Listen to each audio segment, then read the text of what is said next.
So let's take a look at this. Key concepts. This is from day 4 and a cooldown called Mice in the Forest. If we take a look at this, we've got a population of cells starting at 500 and tripling every day. The number of cells each day can be calculated as follows. We start with 500, and since it's tripling, to get to the next day, we multiply by 3 one time. So one day multiplied by 3 once. Then we come down here, and when we go from the first day to the second day, we're going to multiply by 3 again, because it's tripling every day. So we could say that's 500 times 3 times 3. Or, we could even say 1,500 times 3, which gives us that.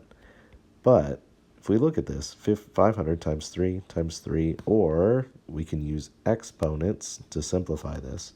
Instead of times 3, we just write 3 squared. So the next one down, we either take 4,500 times 3 again, or 500 times 3 times 3 times another 3, which can be rewritten as 500 times 3 to the third power because we've tripled 3 times.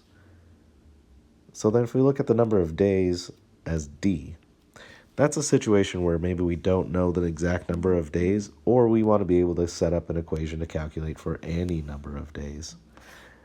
And that's how we do it. If we look at this, we're multiplying by 3 once after 1 day, twice after 2 days, 3 times after 3 days, and D times after D days.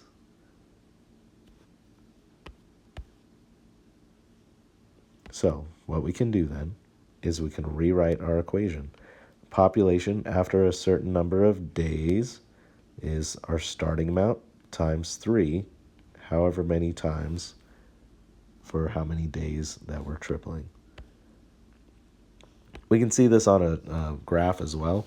If we take a look at each point, 1,500, and divide by the previous one, it should come out to be that common ratio or common factor that we've talked about before.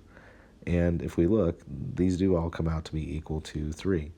So again, population, starting amount, we're tripling for this many days.